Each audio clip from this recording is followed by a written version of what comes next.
नमस्कार मित्रों, स्वागत है आपका हमारे शुभम सुंदरम चैनल में। मित्रों, जैसा कि आप जानते हैं, हम लोग हर रोज़ स्नान करते हैं और कुछ लोग हर रोज़ स्नान नहीं करते और कुछ लोग कभी कभी स्नान करते हैं। लेकिन मित्रों, क्या आप जानते हैं स्नान कब करना चाहिए और कब स्नान नहीं करना चाहिए, और कहाँ स्नान करना चाहिए और कहाँ स्नान नहीं करना चाहिए, और शास्त्रों के अनुसार नियम से स्नान करने का क्या फल है, और शास्त्रों के अनुसार नियम से स्नान न करने पर क्या दोष लगता है। तो मित्रों, आज हम हिंदू धर्म ग्रंथों के अनुसार स्नान करने के कुछ नियमों के बारे में इस वीडियो में जानेंगे। मित्रों, शास्त्रों के अनुसार पुण्य का काम जैसे कि दान देना या श्राद्ध करना या पूजा अनुष्ठान हवन आदि करना, अगर ये सब काम बिना नहाए किए जाते हैं तो इन सब का कोई फल नहीं मिलता। मतलब बिना नहाए आपके पुण्य कर्म निष्फल हो जाते हैं और पुण्यों का जो फल होता है वह राक्षसों को मिलता है। इसीलिए अगर आप चाहते हैं कि हमें हमारे किए गए धार्मिक कार्यों का फल मिले तो स्नान जरूर करें। और मित्रों, क्या आप जानते हैं कि किस ओर मुंह करके स्नान करना चाहिए, मतलब किस दिशा की तरफ मुंह करके नहाना चाहिए। इसके लिए शास्त्रों में अलग अलग स्थानों के अनुसार अलग अलग नियम बताए गए हैं। अगर आप किसी नदी में स्नान कर रहे हो तो जिस नदी में आप स्नान कर रहे हैं उस नदी की धारा जिस दिशा की तरफ से बह के आ रही है, चाहे वो कोई भी दिशा हो, उस दिशा की तरफ मुंह करके नदी में स्नान करना चाहिए। और अगर यदि आप नदी को छोड़कर किसी अन्य जलाशय, तालाब में या अपने घर में और कहीं भी स्नान कर रहे हो तो जिस दिशा से सूर्य उदय होता है, यानी पूर्व दिशा की तरफ मुंह करके स्नान करना चाहिए। और मित्रों, हमेशा पवित्र जल से स्नान करना चाहिए। शास्त्रों के अनुसार कुएं का जल पवित्र माना गया है और कुएं के जल से ज़्यादा पवित्र झरने का जल बताया गया है, और उससे भी ज़्यादा पवित्र सरोवर का जल होता है। उससे भी ज़्यादा पवित्र नदी का जल बताया गया है और उससे भी ज़्यादा पवित्र तीर्थ का जल बताया गया है। और ये तो आप सब जानते ही हैं कि सबसे ज़्यादा पवित्र गंगा जल को माना जाता है। मतलब गंगा जल से पवित्र कोई जल नहीं है। इसलिए आप अपने घर में नहाने के जल में गंगा जल मिलाकर स्नान कर सकते हैं। ऐसा करने से वह साधारण जल भी गंगा जल के बराबर ही हो जाता है और आपको गंगा स्नान का पुण्य भी मिल जाता है। और मित्रों, अगर आप किसी के द्वारा बनवाए गए सरोवर, तालाब में स्नान करते हो तो जिस व्यक्ति ने वह तालाब बनाया है उस व्यक्ति का पाप आपको लगता है। इसलिए शास्त्रों के अनुसार किसी और के बनाए गए सरोवर में स्नान नहीं करना चाहिए। यदि दूसरे के उस तालाब में स्नान करना ही पड़े तो उस सरोवर से 5 या 7 ढेला मिट्टी निकालकर स्नान करना चाहिए। ऐसा करने से आप पाप के भागी नहीं होते। और मित्रों, क्या आप जानते हैं कि कब कब स्नान नहीं करना चाहिए?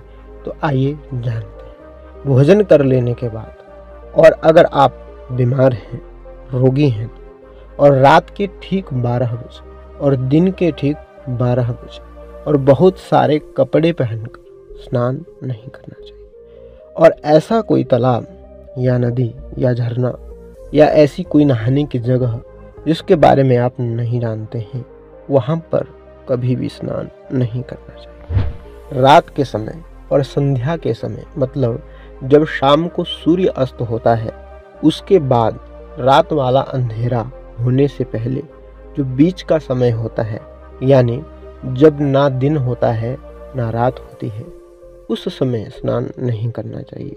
और हाँ, वैसे तो रात में स्नान नहीं करना चाहिए, लेकिन यदि सूर्य ग्रहण हो तो या चंद्र ग्रहण हो तो रात में भी स्नान कर सकते हैं, क्योंकि सूर्य ग्रहण और चंद्र ग्रहण के समय घर पर या किसी तीर्थ पर स्नान करने का पुण्य मिलता है।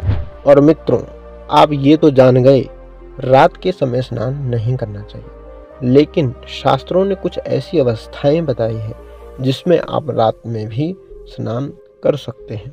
अगर आपके घर में पुत्र का जन्म रात में ही हो जाए तो, और सूर्य संक्रांति के समय, और आपके किसी सगे संबंधी की मृत्यु हो जाए तो शमशान से आने के बाद, और जो आपका जन्म नक्षत्र है उस जन्म नक्षत्र में चंद्रमा हो तो, इन सब परिस्थितियों में आप रात में भी स्नान कर सकते हैं, क्योंकि शास्त्रों के अनुसार इन अवस्थाओं में स्नान करना चाहिए।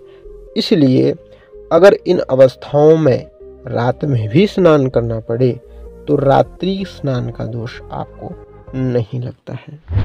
और अगर आप काम करके आए हो और आपके शरीर की थकावट अभी दूर नहीं हुई है, और अगर कोई व्यक्ति सूरज की धूप से तपा हुआ है, ऐसा व्यक्ति अगर बिना आराम किए स्नान करता है तो उसके आंखों की रोशनी कम होने की तथा सिर में दर्द होने की संभावना होती है। इसलिए गर्मी से एकदम आकर या बहुत थके होने पर स्नान नहीं करना चाहिए।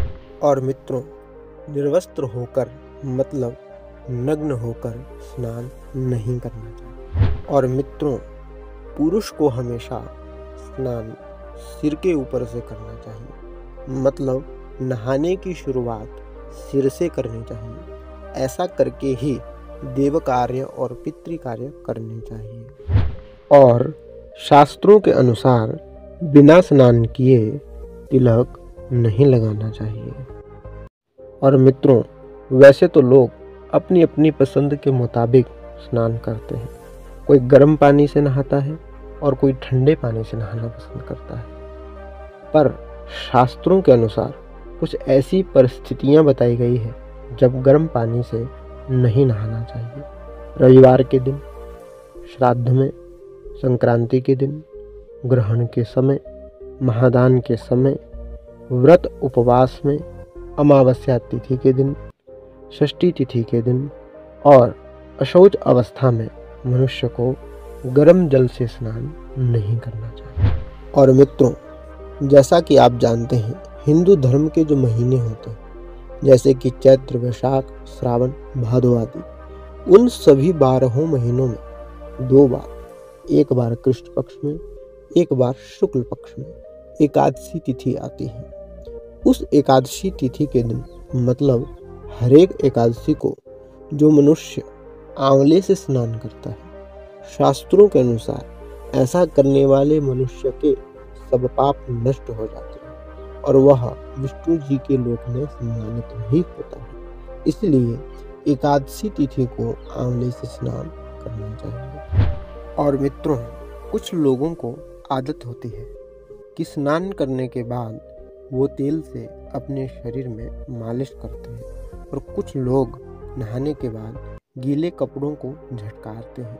मित्रों, शास्त्रों के अनुसार ऐसा नहीं करना चाहिए, क्योंकि ऐसा करने से नहाने का कोई फल नहीं होता है। मतलब नहाने के बाद तेल से मालिश नहीं करनी चाहिए और गीले कपड़ों को झटकारना नहीं चाहिए। और मित्रों, कुछ लोग नहाने के बाद गीले बालों को फटकारते हैं, यानी झाड़ते हैं।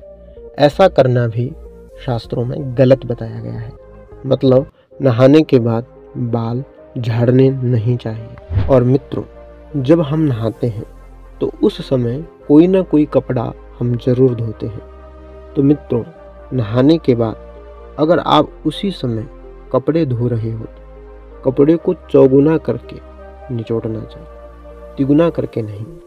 और अगर आप घर में नहा रहे हो तो कपड़े को निचोड़ते समय उसके छोर को नीचे करके निचोड़ना चाहिए। और अगर आप कहीं नदी में स्नान कर रहे हो तो कपड़े को ऊपर की ओर छोड़ करके धरती पर निचोड़ना चाहिए, नदी में नहीं निचोड़ना चाहिए। और निचोड़े हुए कपड़े को कभी भी कंधे पर नहीं रखना चाहिए, ऐसा शास्त्रों में कहा गया है। और मित्रों, नहाने के बाद हाथों से कभी शरीर को नहीं पोंछना चाहिए। और मित्रों, अगर आप कपड़े पहनकर नहा रहे हो तो, और नहाने के बाद उसी भीगे कपड़े से अपने शरीर को पोंछ रहे हो तो शास्त्रों में ऐसा कहा गया है कि ऐसा करने से आपका शरीर कुत्ते से चाटे हुए के समान अपवित्र गंदा हो जाता है और जब तक आप फिर से नहा नहीं लेते तब तक आप अपवित्र गंदे रहते हैं। इसलिए शास्त्रों में ऐसा बताया गया है कि नहाने के बाद गीले कपड़ों से शरीर को नहीं पोंछना चाहिए। और मित्रों, वैसे तो हम सब लोगों को अपनी अपनी पसंद के मुताबिक नहाना पसंद है। कोई कपड़े के बिना नहाता है, कोई कपड़े पहन कर नहाता है। लेकिन शास्त्रों में कुछ परिस्थितियां ऐसी बताई गई है जब कपड़ों के साथ ही नहाना चाहिए, यानी कपड़े पहनकर ही नहाना चाहिए। वो कुछ इस प्रकार है।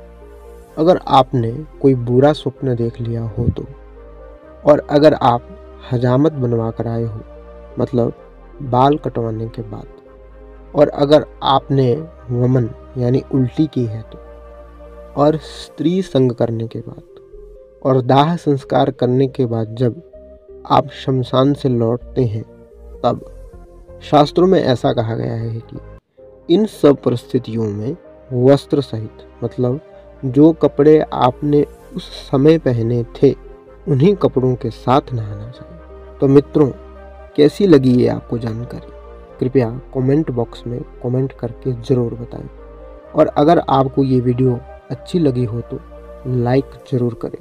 और इसी प्रकार की रोचक वीडियो के लिए अगर आपने हमारे चैनल को सब्सक्राइब नहीं किया है तो हमारे चैनल को सब्सक्राइब ज़रूर करें, ताकि हमारी आने वाली अगली वीडियो की जानकारी आपको मिल सके। और तब तक के लिए आप अपना ध्यान रखें। मिलते हैं अगली वीडियो में। तब तक के लिए धन्यवाद। नमस्कार।